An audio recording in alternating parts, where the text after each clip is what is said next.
नमस्कार सभी को स्वागत है आपका it is Neha educator channel में। आज की इस वीडियो में एक महत्वपूर्ण जानकारी परीक्षा संबंधी जो है आप जानेंगे परीक्षा को लेकर के।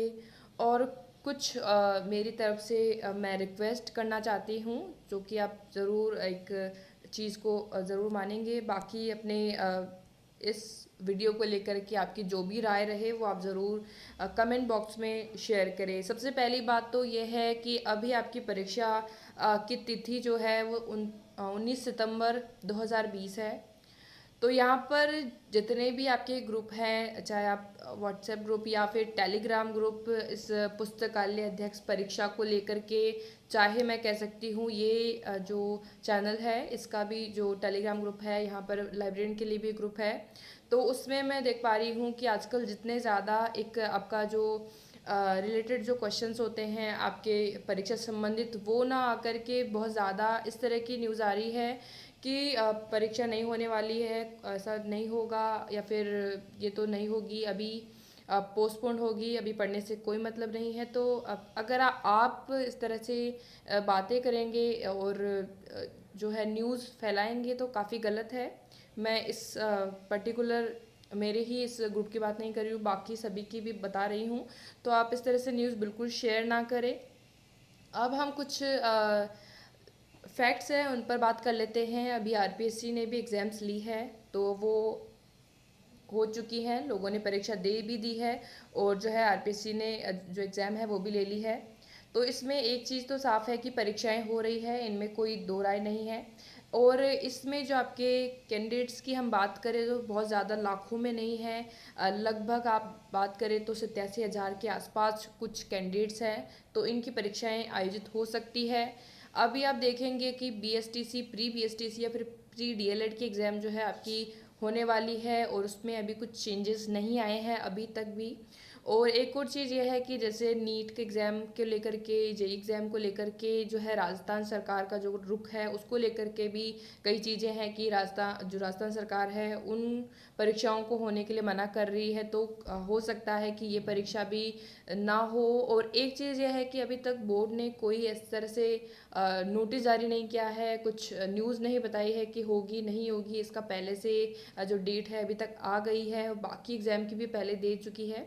तो अगर इस तरह से कोई भी चीज़ें होती है कि होगी नहीं होगी, तो आप ऑफिशियल वेबसाइट पर जो दिया जाता है, जो चीज़ें आती है उसी पर विश्वास करें। ऐसे आप अपनी तरफ से कुछ भी चीज़ें कहीं भी किसी भी ग्रुप में शेयर ना करें, जो कि गलत है। इस समय आप जितना ज़्यादा नेगेटिविटी फैलाएंगे वो आप पर भी एक प्रभाव डालेगी, तो दूसरों पर भी इस तरह से ना करें। और जितना हो, अगर आपको नहीं है कुछ इंटरेक्शन किसी ग्रुप से, नहीं आपको कुछ शेयर करना है, फिर कुछ देखना है, तो इससे अच्छा है कि आप मैसेज ही ना करें, तो ज़्यादा सही रहेगा। और क्योंकि अभी जितने भी आ रहे हैं, पहले तो ऐसा होता था कि क्वेश्चन शेयर होते रहते थे, बाकी और चीज़ें भी डिस्कस होती रहती थी।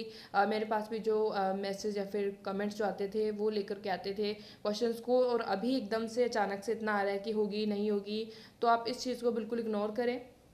अभी एकदम साफ है कि आपकी परीक्षा जो है 19 सितंबर को ही होगी। बाकी अगर कोई भी बाई चांस अगर कुछ होता है तो आपको अपडेट मिल जाएगी, क्योंकि आप सभी के पास जो है सब कुछ चीज़ें अवेलेबल है। कोई भी अपडेट आती है तो आपको सबसे पहले जो है जानकारी चैनल के थ्रू भी मिल जाती है। बाकी काफ़ी सारे सोर्सेस हैं, तो उन पर बिलीव जो है आपको करना है, ना कि इन चीज़ों पर। तो एक रिक्वेस्ट आप ज़रूर से ज़रूर मानें कि इन चीज़ों को आप ज़्यादा से ज़्यादा शेयर ना करें। परीक्षा होगी नहीं होगी, चाहे आप किसी भी ग्रुप से जुड़े हुए हो, और किसी भी मैं इस परीक्षा की बात नहीं करी, बाकी किसी भी परीक्षा की अगर आप तैयारी कर रहे हैं तो उसको लेकर के भी आप इस तरह से चीज़ें ना फैलाएं, जो कि एक बहुत गलत है। और बाकी अगर हम इस परीक्षा को लेकर के बात करें तो आपकी राजस्थान जीके की जो सीरीज चल रही है, इसमें आप कवर कर पा रहे हैं आपके राजस्थान कर्मचारी चयन बोर्ड के जितने भी आपके प्रश्न हैं 2015 से लेकर 2020 तक के, तो उनको आप ज़्यादा से ज़्यादा सॉल्व करें, आपको ज़्यादा हेल्प मिलेगी। आप पीडीएफ आपको टेलीग्राम चैनल पर मिल जाते हैं, उससे आप रिवाइज कर सकते हैं। एक आपका कंप्यूटर का है, कंप्यूटर के जो क्वेश्चन आपके आएंगे, अगर आप मिनिमम 10 प्रश्न भी लेकर के चलेंगे तो 20 मार्क का आपका जो है स्कोरिंग एक पार्ट हो जाएगा वो, तो उसको भी आप ज़्यादा से ज़्यादा सॉल्व करें, क्योंकि इसमें भी जितने जितने भी परीक्षाएं आपकी होती है, एक कोई भी बोर्ड अगर करवाता है तो वो प्रेफर करता है कि आपका जो प्रश्न हो एकदम वैलिड हो जाए, बाकी आगे जाके वो डिलीट ना हो।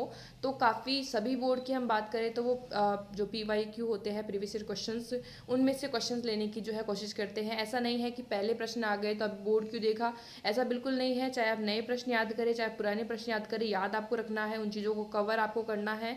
तो ये एक फैक्ट आप निकाल दीजिए कि एक बार ये प्रश्न आ चुका है तो नहीं आएगा। आप देख सकते हैं कि अगर आप 3 से 4 पेपर भी अगर कोई भी परीक्षा की अगर सॉल्व करते हैं तो अगली कोई भी अगर एग्जाम होती है तो आप उसमें देखते हैं कि कितने ज़्यादा क्वेश्चन आपके आते रहते हैं। और एक और है कि अगर किसी पहली वाली परीक्षा में अगर कुछ प्रश्न आए हैं तो उससे लिंक होकर के भी कुछ चीज़ें पूछी जाती है। जैसे अगर एक परीक्षा में किसी युद्ध को लेकर के कुछ डेट अगर पूछ ली जाती है तो दूसरी एग्जाम में हो सकता है कि उस जो प्रश्न को लेकर के हो सकता है उसके सन या फिर किन के बीच हुआ, इस तरह से प्रश्न पूछे जाते हैं जो कि काफ़ी सारे आप देखते हुए आ रहे हैं। तो एक सबसे पहले आप इस परीक्षा को लेकर के जितने भी आपके प्रश्न हैं राजस्थान कर्मचारी चयन बोर्ड के, उनको आप ज़्यादा से ज़्यादा रिवाइज करिए, उनको एकदम पढ़ के आपको याद रख लेना है। दूसरा, आपके कंप्यूटर रिलेटेड जो क्वेश्चन है उनको आप देख सकते हैं।